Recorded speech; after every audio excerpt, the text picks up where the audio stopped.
nosso Deus. Amém? Glória a Deus. Abra a sua Bíblia, por gentileza. Primeira Reis, capítulo 19, versículo 1 até o versículo 13.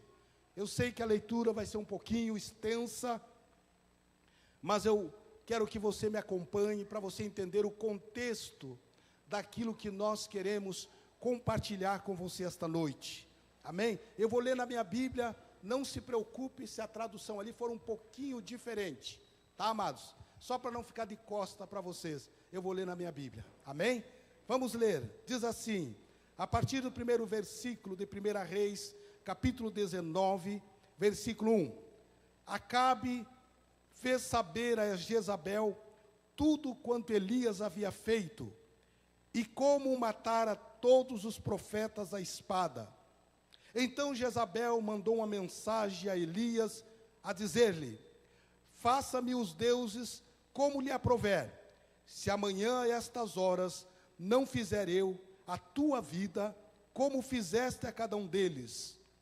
Temendo, pois, Elias levantou-se e, para salvar sua vida, se foi e chegou a Berseba, que pertence a Judá, e ali deixou seu moço. Ele mesmo, porém, se foi ao deserto, caminho de um dia, e veio e se assentou debaixo de um zimbro, e pediu para si a morte, e disse: basta, toma agora, ó Senhor, a minha alma, pois não sou melhor do que os meus pais. Deitou-se e dormiu debaixo do zimbro. Eis que um anjo o tocou e lhe disse: levanta e come. Olhou ele e viu, junto à cabeceira, um pão cozido sobre pedras em brasa e uma botija de água. Comeu, bebeu e tornou a dormir.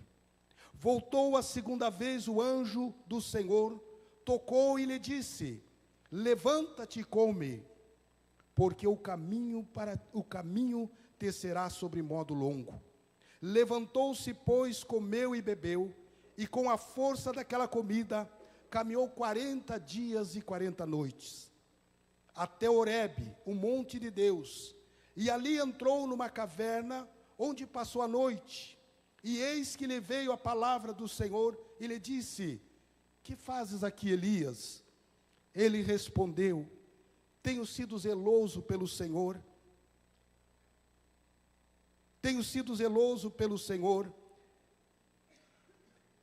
pelo Senhor Deus dos exércitos, porque os filhos de Israel deixaram a tua aliança, derribaram os teus altares e mataram os teus profetas à espada, e eu fiquei só, e procuram tirar minha vida.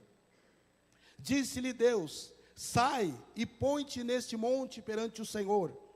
Eis que passava o Senhor, e um grande e forte vento fendia os montes, despedaçava as rochas diante do Senhor. Porém, o Senhor não estava no vento. Depois do vento, um terremoto, mas o Senhor não estava no terremoto. Depois do terremoto, um fogo, mas o Senhor não estava no fogo. Depois do fogo, um cício tranquilo e suave. Ouvindo-o, Elias envolveu o rosto no seu manto e, saindo, pôs-se à entrada da caverna. E eis que lhe veio uma voz e lhe disse: que fazes aqui, Elias? Amém? Louvado seja Deus. Deus é tão bom, amados. Deus é tão bom. A presença de Deus faz toda a diferença. E se há uma das coisas que a gente tem orado, os pastores têm orado, as lideranças têm orado, é para que a presença de Deus seja algo palpável neste lugar. Porque nós não vamos mudar a vida de você. Por mais que nós queramos falar, por mais que nós queremos buscar algum ensinamento, alguma palavra, quem vai mudar é Deus. Amém? Ele é que vai mudar. Mas eu quero falar a respeito desta passagem que nós lemos. A Bíblia diz que Elias, ele vai ao Monte Horebe, depois de haver acontecido algumas coisas.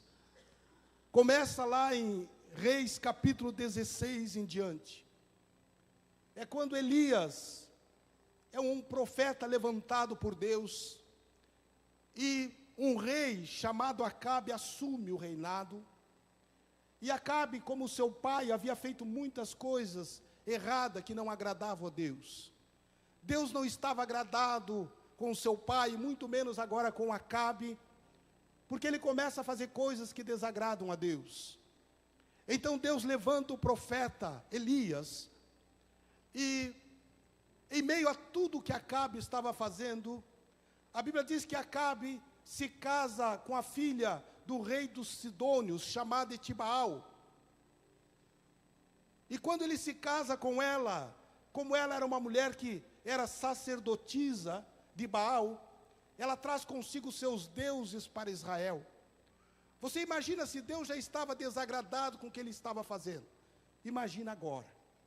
E essa mulher sacerdotisa, eu acredito que era, porque ela tinha 450 profetas a serviço dela. Eles profetizavam o que ela queria, e o rei sempre seguia o que ela dizia. Mas o profeta Elias se tornou uma pedra no sapato para ela. O profeta começou a entregar a palavra para elas e para eles, e dizer que eles estavam errados, que as coisas que eles estavam fazendo não estavam agradando a Deus. Os planos de Jezabel começaram a ruir. Ela chega no palácio, no momento o rei está triste, provavelmente deitado na sua cama, e ela diz para o rei: por que você está triste? Ele disse para ela: eu queria comprar umas terras, eu queria comprar um arraial, porque eu achei muito lindo o pomar que tem lá, mas só que o dono não quer me vender. E ela disse: mas como? Você é o rei, vai e toma posses. Ele: não posso, ele não quer vender. O que ela faz? Ela manda matar aquela família, e pega aquela posse e entrega para o rei Acabe. E o rei recebe aquela posse e se alegra, mas era uma posse de sangue. E Elias vai e entrega uma palavra para o rei, e diz para o rei: Deus está desagradado com o que você está fazendo. Você matou uma família para tomar as suas terras. E aí Elias diz: de acordo com a minha palavra, por 3 anos e 6 meses não vai chover sobre Israel. E começa o período que não chove, e o rei fica apavorado. A rainha diz: o que está acontecendo? E aí alguém diz: olha, o profeta Elias profetizou que por 3 anos e 6 anos não vai chover sobre Israel. E essas atitudes, essas situações, começou a se tornar para Jezabel um problema. E ela disse: eu vou ter que me livrar dele. E para gota d'água, amados, a Bíblia diz que o povo começa a ficar titubeando. Quem é Deus? É Baal ou é o Deus que Elias proclama? Elias tem um confronto com eles e diz para eles: olha, vamos fazer o seguinte, vocês invocam o Deus de vocês, vamos aqui montar um altar, invoque o Deus de vocês, e o Deus que se manifestar, esse é o Deus verdadeiro. E a Bíblia diz que eles começam, os profetas, fazer as suas cerimônias, começam a dançar em volta daquele altar, se cortam, se mutilam, mas não vem fogo. Elias começa a zombar deles. De repente o Deus de vocês está dormindo, grite mais alto para ele acordar. E eles foram meio-dia, tarde, nada. Então Elias disse: eu vou clamar então o Deus dos céus. E aí Elias diz para os moços: tragam água, despeje sobre esse altar, encharque de água. E aí após isso Elias disse assim: agora eu vou orar ao Deus, e vocês saberão que Ele é Deus verdadeiro. E aí Elias diz, em poucas palavras, e Deus se manifesta, queima aquele altar, queima aquele holocausto. E aí o povo reconhece que Deus, o Deus de Elias é Deus. E aí o que acontece? Elias diz assim: como Baal não é Deus, mate os seus profetas. Mataram 450 profetas. E quando a rainha soube, o que ela fez? Ela fez um juramento. Ela disse: olha, se amanhã você não estiver morto, Elias, como um deles, o meu Deus então me castigue. E aí Elias, diante daquilo, o que ele faz? Ele foge. Talvez nós até mesmo possamos condenar Elias. Talvez nós podemos apontar Elias. Talvez nós podemos dizer: mas como um homem de Deus, um homem que tem um momento como esse, pode fugir diante de uma ameaça de uma mulher? Mas, irmãos, não era uma mulher qualquer. Era uma rainha. Ela poderia mandar matar ele. Ninguém ia titubear em matar Elias, em obediência a ela. Mas não é. O meu foco não é Jezabel. O meu foco é para que você observe. Elias então vai embora. Foge com medo, para não perder a sua vida. Ele sabia que morreria. E quando Elias vai, ele entra no monte chamado Horebe e se esconde lá. Fica escondido lá. Eu imagino, amado, que quantos de nós temos várias situações na nossa vida. Enfrentamos, estamos aqui, não sei qual é a sua idade, não sei a que altura do campeonato você está, mas todos nós já vivemos muitos momentos difíceis na nossa vida. Elias está lá, temendo, com pensamentos a mil. Talvez quanta coisa passando pela mente dele, pela cabeça dele. E eu imagino, vou apenas parafrasear. Você imagina nós no lugar de Elias, dentro de uma caverna.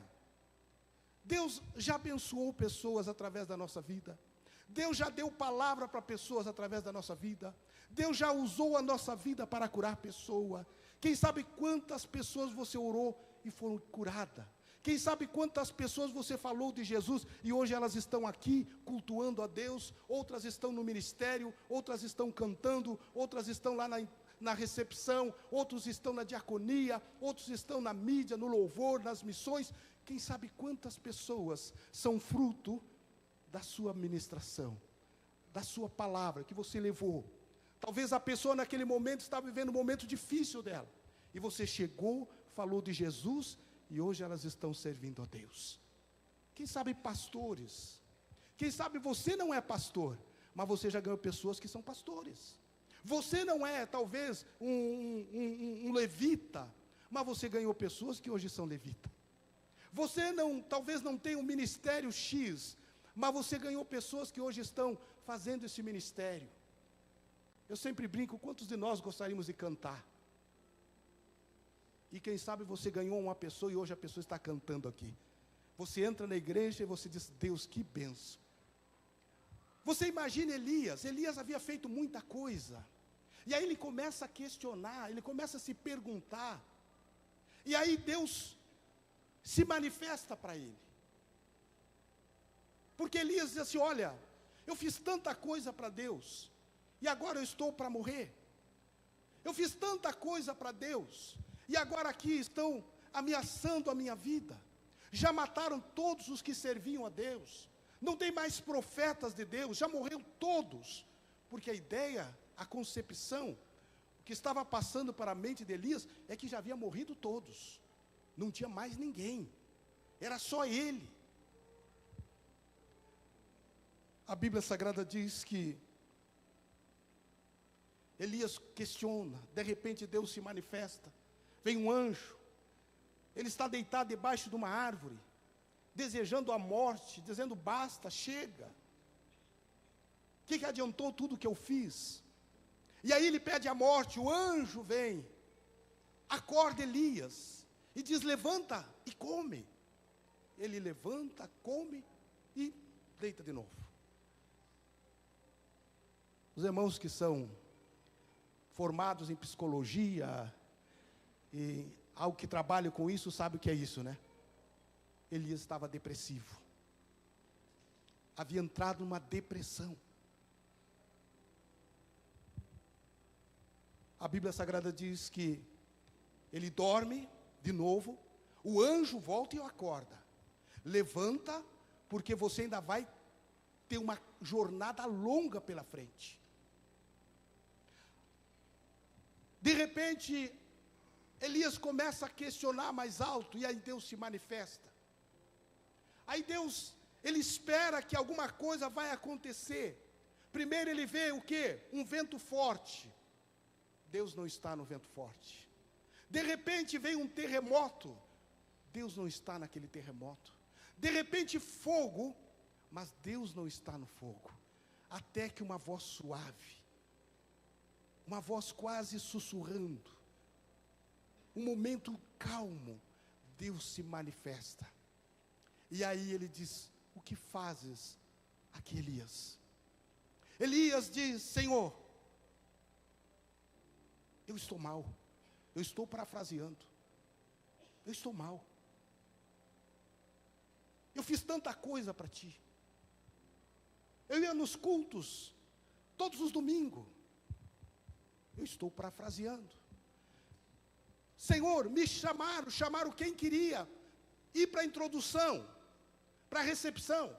E eu disse: eis-me aqui, Senhor. Fui para a recepção. Daí a pouco me chamaram: precisamos de gente da diaconia. Eu fui para a diaconia, Senhor. Daí a pouco disseram: precisamos de alguém na mídia, precisamos de alguém nas missões, precisamos de alguém nesse ou naquele ministério. E eu nenhuma vez me neguei, Deus. Eu participei de todos. Mas eu agora estou com um problema. A mulher quer ir embora, o marido quer ir embora, os filhos dizem que não querem morar mais conosco. Ninguém quer ouvir mais a minha voz, ninguém quer me escutar mais.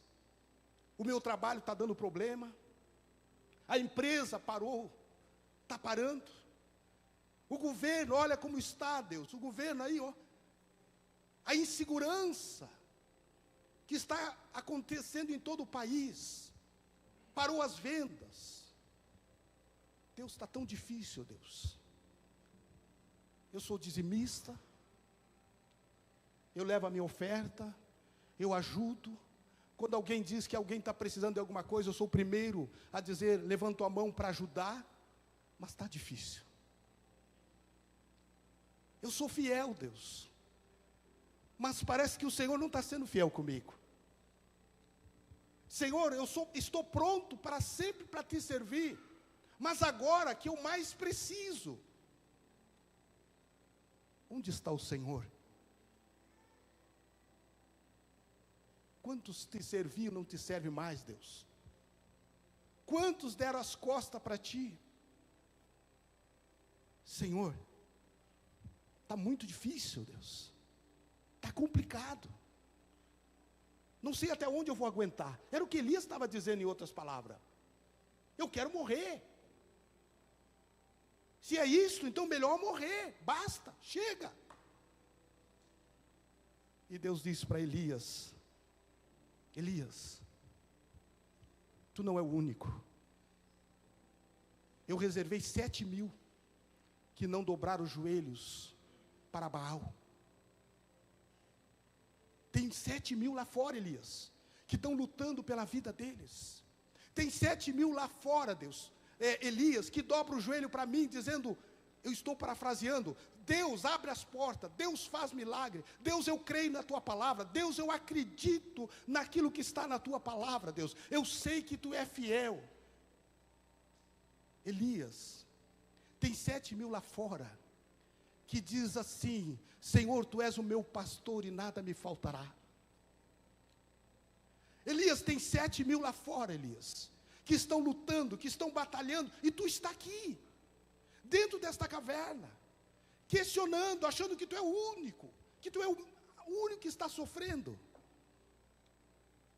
E a palavra de Deus nos diz, amados, que quando nós estamos muitas vezes vivendo um vendaval, nós achamos que é só nós que estamos padecendo. Mas você tem a sua casa, você tem o seu carro, você tem o seu trabalho, você tem a sua empresa, você tem os seus filhos, você tem o seu marido, a sua esposa do seu lado, mas tem muitas pessoas que estão sofrendo lá fora. Tem muita gente que está lá fora padecendo, e cristãos fiéis.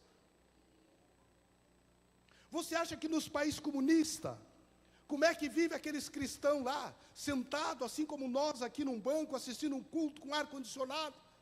Não, eles estão dentro de cavernas. E você sabe qual é a igreja que mais cresce?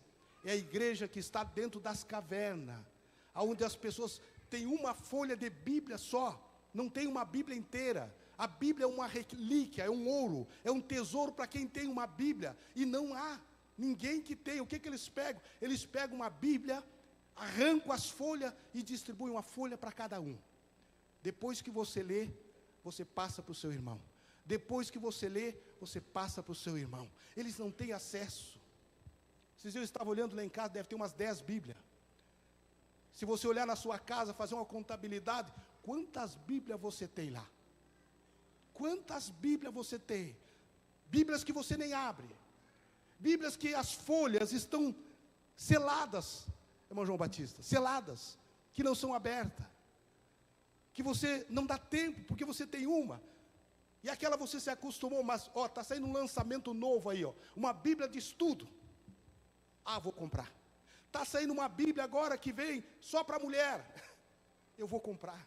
Uma Bíblia só para adolescente. Eu vou comprar. Uma Bíblia que fala só a linguagem dos jovens. Eu vou comprar. E você vai colocando na prateleira, vai empilhando, vai empilhando. Mas tem lugares que pessoas não têm uma Bíblia completa. 2 folhas da Bíblia. Mas elas estão perseverando lá.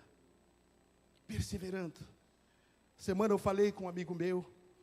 Diz ele assim: pastor, aqui em casa está uma irmã que eu conhecia há muitos anos, e era nossa companheira de missões. E diz ela assim: ela vai ir para a África. Eu digo, meu Jesus, para onde ela vai? Ela vai para um local lá na África que fala o francês. Eu digo, que benção, amado. Eu digo, deve fazer mais de 30 anos que eu não vejo ela.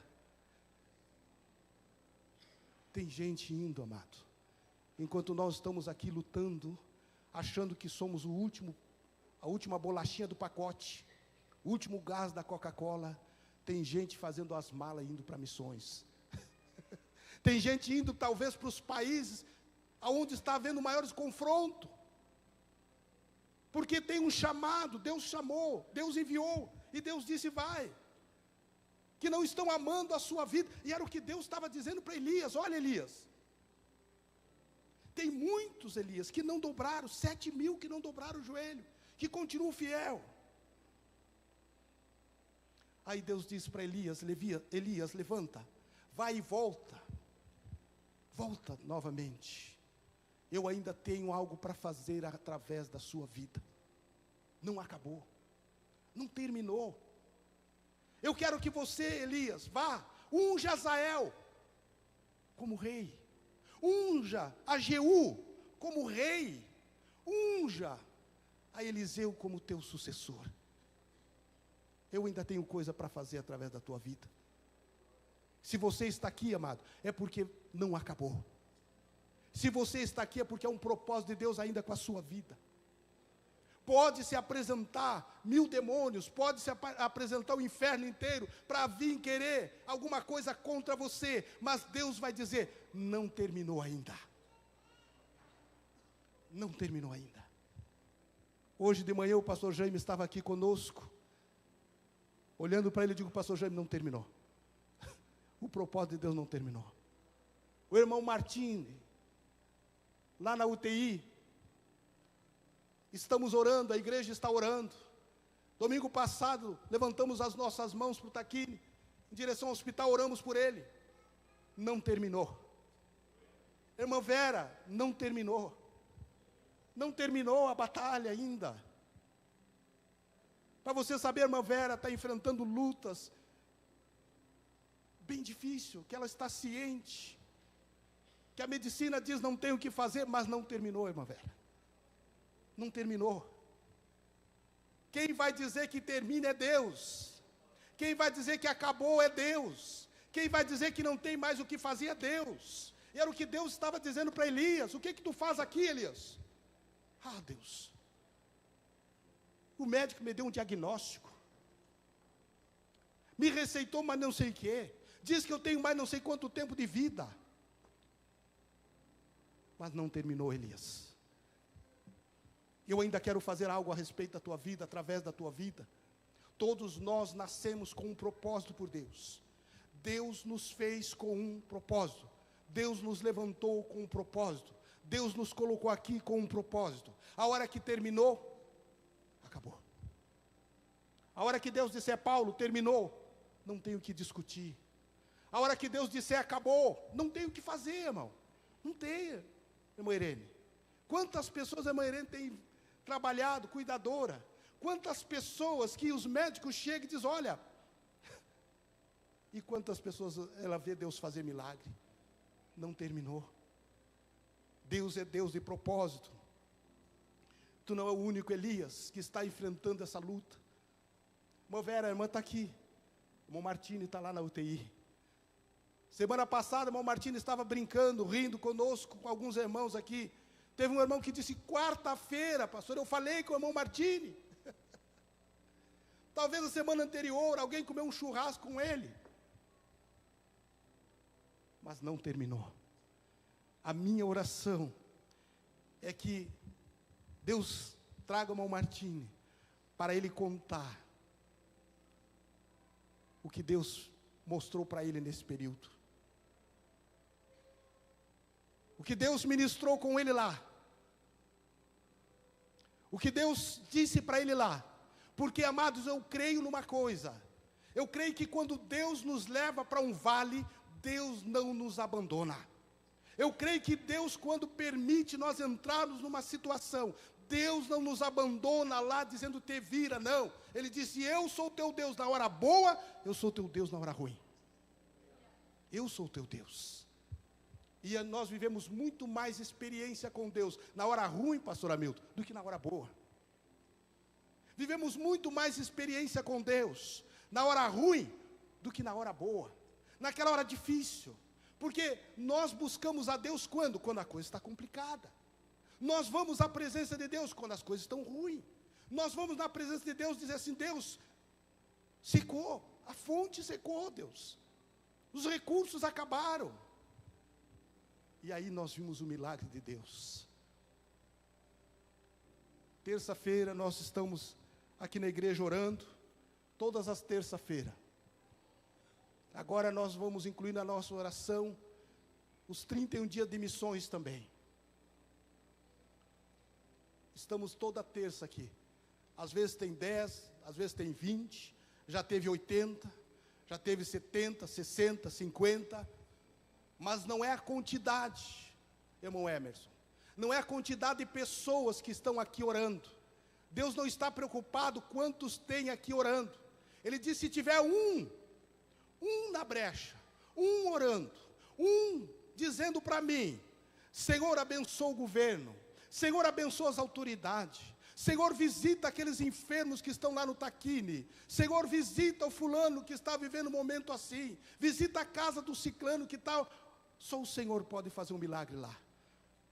Deus disse, se tiver um fazendo isso, eu vou intervir, eu vou agir, eu vou operar. Porque Deus quer mostrar a sua glória e o seu poder. E Ele não quer dividir. Deus não quer dividir a sua glória com ninguém. Não adianta nós ter 200 aqui orando e dizendo, olha, Deus operou porque nós tinha 200 aqui. Deus agiu porque tinha 200 orando aqui. E Deus ouviu, não aguentou o nosso clamor e agiu. Deus disse não. A Bíblia Sagrada, estou empolgado, mas vou procurar me segurar um pouco. A Bíblia diz que Gideão estava vivendo um momento difícil, o povo de Israel estava amedrontado, com medo dos medianitas, que se reuniram com outras nações para se levantar contra o povo de Deus. 32 mil se reuniram, soldados, homens de guerra para lutar contra o povo de Israel. Gideão faz uma contagem, um levantamento, tem 32 também. É um por um. E aí ele disse, nós vamos enfrentá-los. Nós temos 32, são 32 mil, nós também somos. Aí Deus chama Gideão. Diz, Gideão, quantos homens tu tem contigo? Deus, 32. 32 mil. Diz ele, muito bem, Gideão. Manda eles tomar água. E observa os que tomam água diferente. E aí ele vai e observa, conta. Primeiramente, deixa eu começar pelo princípio. Deus diz para ele assim, diz para o povo, para os soldados, quem é covarde, volte para casa. O que aconteceu? Voltou 22 mil, é isso? Os bíblicos, os irmãos da Bíblia me ajudem. Mas voltou um número grande, e ele se apavorou. E diz ele, Deus, ainda tem ainda. Acho que nós vamos conseguir alguma coisa. Diz ele, então faz o seguinte, manda eles tomar água, e separa. Separa. Sabe quantos sobraram? Só 300. Que se ajoelharam para tomar água, com a mão com a arma na mão, e cuidando, tomando água. Separou. E ele disse, Gideão, quantos ficaram? 300, Deus. Não dá. Não dá com 300. São 32 mil homens. Ele disse, pois é, Gideão, com esses 300 eu te darei vitória contra 32 mil.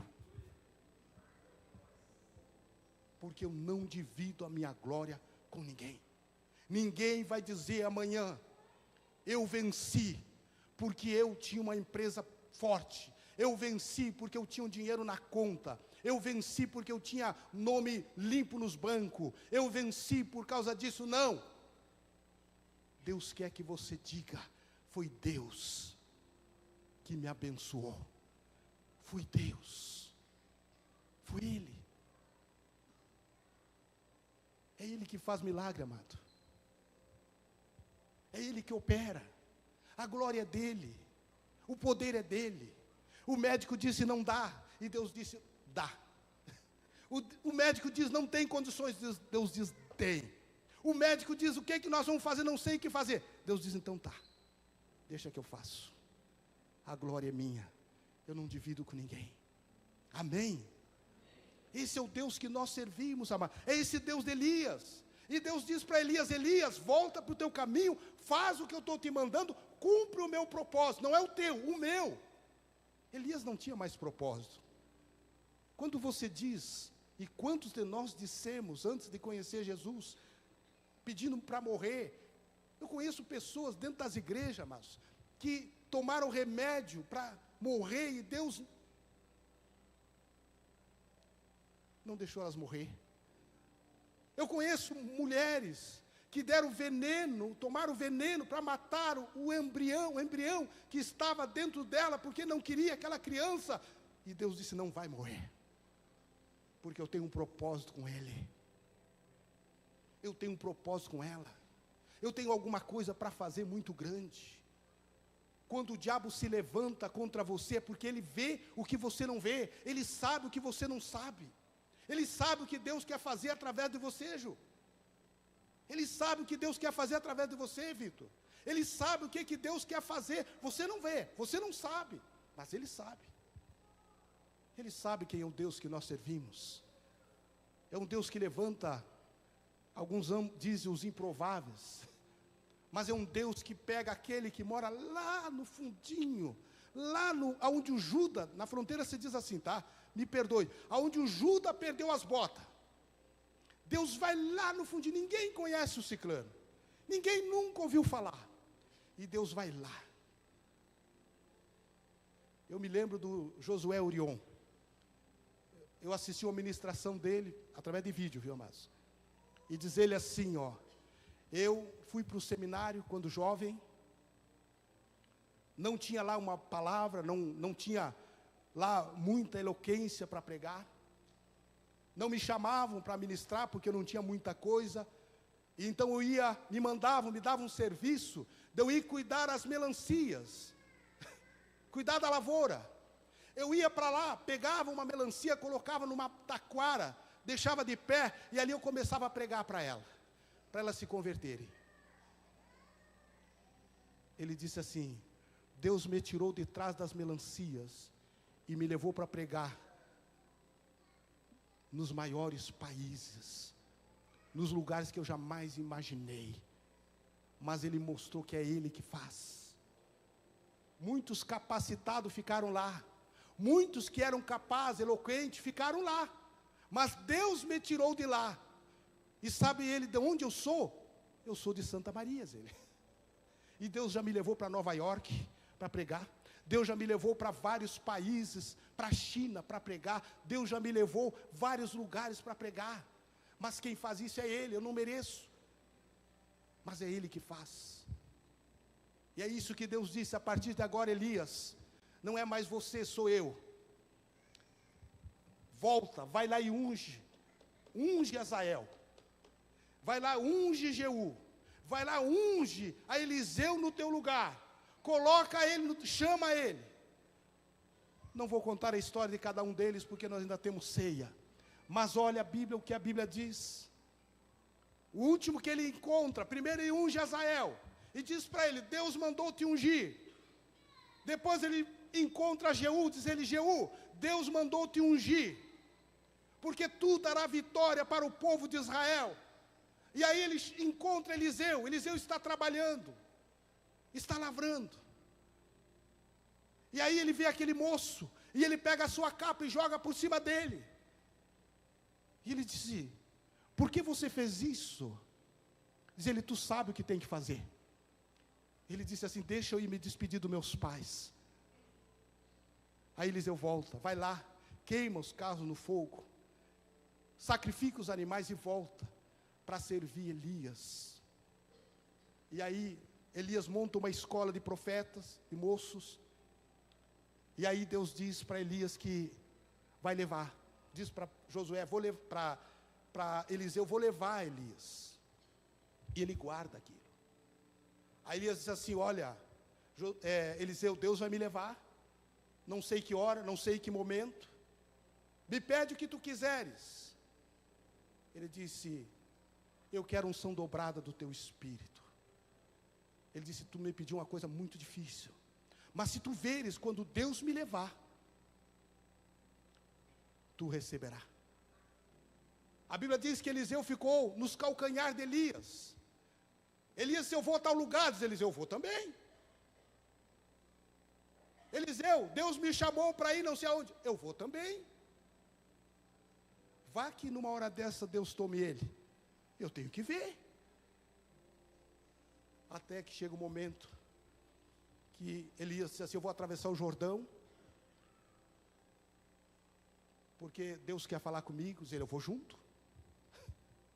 Quando ele está lá, de repente, vem algo do céu, toma Elias, cai o manto de Elias, e ele grita: meu Deus, meu pai, e seus cavaleiros vieram levar Elias.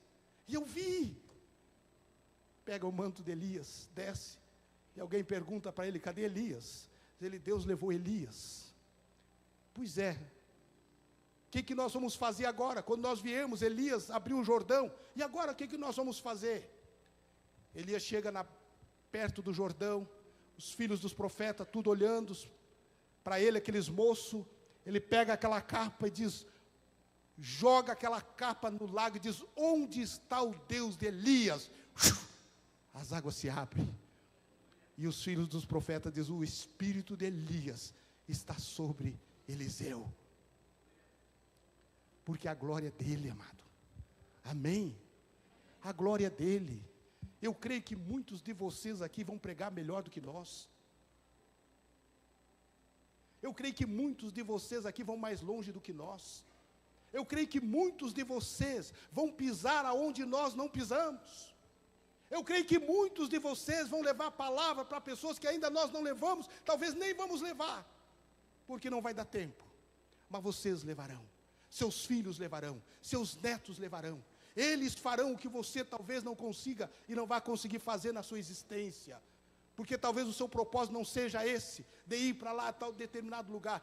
Mas é o propósito de Deus com seu filho, com seu neto. Eu sempre digo, Deus é um Deus geracional, amado. Você não está gerando um filho, um neto, apenas. Você está gerando alguém que Deus tem um propósito. Talvez você vê ele brincando aqui. Talvez você olhe e diz, olha lá está de novo. Ó. Não importa. Mas Deus está olhando para ele. Deus está olhando. Eu estou concluindo quase. Pastor José, me permita dizer uma coisa. Eu não esqueço, uma vez que, não sei quem é que estava ministrando, pastor Marquinho, pastor José, não me lembro, e fizeram um apelo. Quem quer aceitar Jesus, vem aqui na frente. O Samuel, 2 anos, vem aqui na frente, evangélica, e coloca as mãozinhas na cabeça assim. O diabo olhou e disse, meu chapéu. Já está nessa idade fazendo aliança com Deus. Já está nessa idade, Deus é geracional. Deus já está levantando. Deus já está se movendo. Deus já está separando. É Deus que está fazendo isso, amado. É Deus.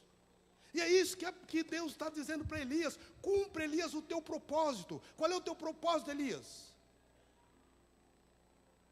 Hoje de manhã eu disse, nós somos pastores, como aqueles que são treinadores, amados. É isso que nós somos. E o que nós temos orado e dito, nós não queremos impedir ninguém, de fazer a obra do Senhor. Se você chegar e disser para o líder da recepção, eu quero auxiliar na recepção, você é bem-vindo. Se você disser para o líder dos diáconos, eu quero ajudar na diaconia, você é bem-vindo. Se você disser para qualquer um outro ministério, seja para a mídia, seja para o ministério dos homens, seja para o ministério das mulheres, seja para o ministério dos jovens, dos adolescentes, dos pré-adolescentes, amado. Nós temos os teens e os pré-teens. Toda segunda-feira se reúne aqui. Nós temos 18 ministérios. 17, 18. Hoje de manhã, nós chamamos o Cauã, família dele aqui na frente, para orar por ele. O Cauã está assumindo a MPC, Mocidade para Cristo. Não é o ministério da Batista, tá, irmãos? Mas ele assumiu esse ministério, que ele é perdão, a palavra sai. Ela sai, eu digo. É interdenominacional. Ele assumiu. Sabe que vai ser um trabalho árduo. Precisa de voluntários, porque vai trabalhar nas escolas, vai trabalhar com professores, vai levar a palavra para adolescentes. E você sabe, hoje você abre aí qualquer veículo de informação, é professora sendo esfaqueada, é colega sendo morto pelo seu amiguinho. Há pouco uma criança leva uma faca para a escola e mata outro adolescente. E isso não é só a nível do Rio Grande do Sul, é no Brasil inteiro. Tem pessoas que têm amor pela profissão do magistério, mas estão abandonando, por causa dos riscos, por causa dos perigos. Não sabem mais como lidar. Na minha época que estudava, a professora diz, coloca os dedos aí, Paulo. Régua nos dedos. De novo, Paulo, orelha, vai para o canto, fica lá, te ajoelha lá. Chegava em casa e dizia, hoje a professora fez isso. Ela fez muito bem que ela fez. Hoje uma mãe, infelizmente, amados, eu sei que você conhece a palavra, mas tem mães que vão na escola dizendo, cadê a professora que disse tal palavra para o meu filho, para minha filha? Está difícil hoje. Está complicado. São pessoas que amam a profissão, mas estão abandonando. São pessoas que estudaram anos para aquilo, mas estão abandonando por causa da insegurança, não dá mais. Mas cumpre o teu propósito, amados. Amém? Segunda-feira aqui os teens se reúnem. a irmã Leide, mais alguns irmãos que são voluntários, que ajudam ela a cuidar de crianças. Nós temos van para trazer as crianças. Nós temos van para trazer os jovens. Nós temos van para trazer as pessoas para o culto. Culto de ceia, de manhã e de noite. Nós temos van, irmãos. Eu não vou na Batista porque é muito longe. Eu não vou na igreja porque é difícil chegar lá. Ninguém vai perder os dedos se faltou gasolina no carro. Tem um WhatsApp. O irmão Romanzinho disse, olha, eu preciso de carona, vai passar onde a van? Ninguém vai perder os dedos, amados. Por causa disso, você não vai ficar mais pobre, nem mais rico. Mas diga, Senhor, eu vou cultuar o Senhor com carro ou sem carro. Eu vou cultuar o Senhor. Porque se eu estou aqui por causa de Deus. Se eu tenho uma sala para sentar e olhar a TV, se eu tenho uma família, crianças para ver caminhando no reino na casa, quem sabe antes de conhecer Jesus, você não tinha nem essa expectativa. Você não tinha. Hoje você tem, hoje você pode se planejar. Por mais difícil que as coisas sejam, por mais complicada que elas sejam, hoje você pode dizer, se Deus quiser, final do ano eu vou pegar minha família e vou sair. Se Deus quiser, agora quando eu entrar em férias, eu vou pegar minha esposa, meus filhos e vou sair. Se Deus quiser, eu já reservei um lugar para ir com a minha família, ficar 2, 3, 4 dias, o que der o dinheiro, não importa. Mas que seja 2, que seja 3, você e a sua família. É isso que nós queremos, ser uma igreja de família. Queremos que no domingo você se alegre a vir para a casa de Deus. Pegar os seus filhos, a sua prole, trazer para a casa de Deus. Olhar para eles, o seu filhinho levantando as mãos. O seu adolescente, pré-adolescente dançando aqui. Ver ele tocando instrumento. Eu louvo a Deus, amados. Aqui tem irmãos que têm a família inteira servindo ao Senhor. Que coisa linda isso. Que coisa maravilhosa. Enquanto, em contrapartida, muitos de nós estamos guerreando sozinhos. Porque nosso familiar não nos acompanha. As pessoas que nós gostaríamos que estivessem aqui não nos acompanham. Mas nós temos hoje um grande privilégio. Dizer, Deus, Tu és um Deus de propósitos. Tu me chamou, não foi por acaso. Eu oro pelas pessoas, eu reivindico a vida das pessoas. Mas uma coisa eu te peço, Deus, eu reivindico a minha família para vir servir ao Senhor também. Posso passar o que passar, posso ter problema, posso passar várias situações, mas eu reivindico a minha família, porque eu creio na Tua palavra, a minha família vai te servir. Mesmo que eu não esteja mais aqui, não importa, não é para mim, é para Ti. A minha família vai Te adorar. Chamo os irmãos do louvor. Para concluir, amados, quando chegar a hora, Deus vai te mostrar, não te preocupa. Quando chegar a hora de partir, Deus vai te dizer. Deus vai revelar. Alguém vai chegar e vai dizer, bem que Deus estava ministrando que isso ia acontecer. Porque a Bíblia diz que Deus não faz nada sem primeiro revelar aos seus profetas. Amós capítulo 3, versículo 7, diz assim o profeta, Deus não faz nada, irmão Adair, nada, irmão Irene, sem primeiro revelar, irmão Edgar, para os seus profetas. Ele não tem necessidade de fazer isto, mas Ele quer mostrar para você que Ele é o teu Deus. Ele é o teu Deus. É Ele que vai te dizer, olha, te prepara. Eu vou levar Ciclano, eu vou levar Beltrano, é Ele que vai dizer para você. Ele que vai falar. Eu me lembro quando, antes da minha sogra falecer, aí ela disse para nós, para mim e para a Elaine, eu tive um sonho. E nesse sonho, eu vi 2 cachorros tentando me pegar, mas eles não conseguiram chegar em mim. Eu disse para a Elaine, Deus e os seus propósitos. Deus estava mostrando, uma semana depois, ela faleceu. Deus é Deus de propósitos.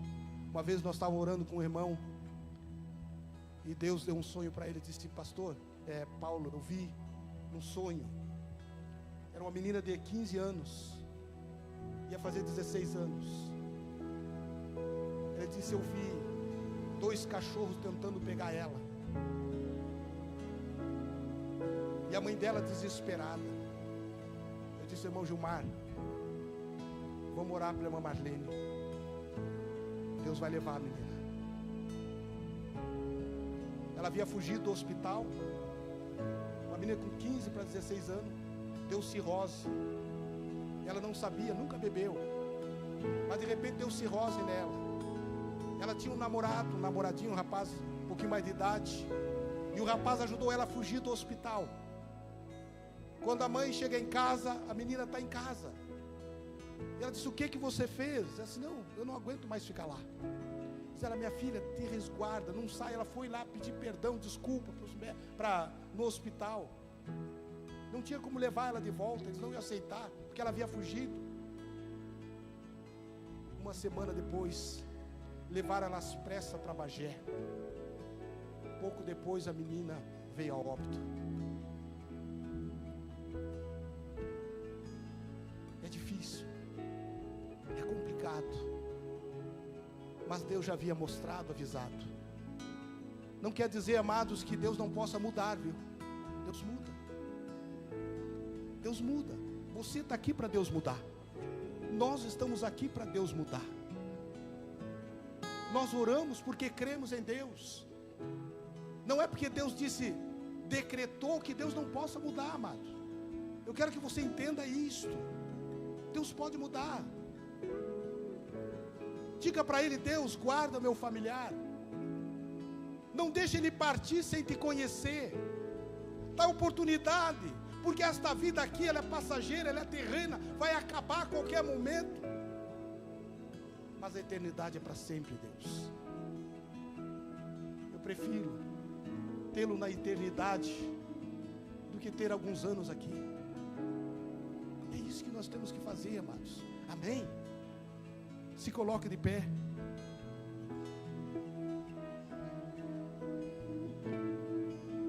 O que você faz aqui, Elias? O que você faz aqui, João? O que você faz, Pedro? Por que você acha que é o único que está enfrentando o problema?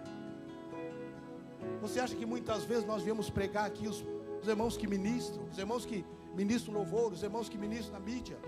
Você acha que está tudo 100%, amados?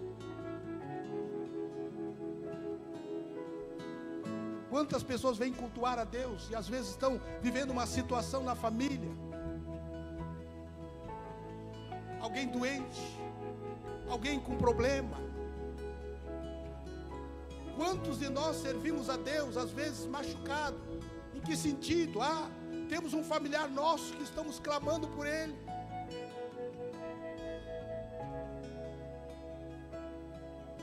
Todos nós temos problemas também.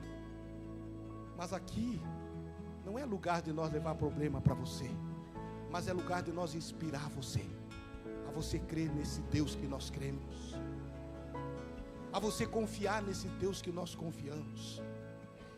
Irmão Jair e irmã Ede, Samuel e a Gabi, eles cuidam de casais, estão casados para sempre. O Dayan e a Deise,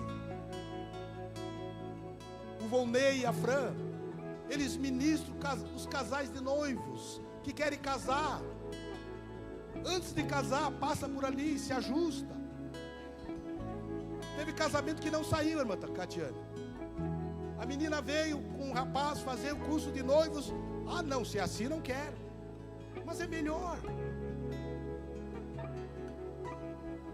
Nós temos pessoas que elas às vezes fecham a porta da sua casa e dizem: Senhor, hoje é só pela graça.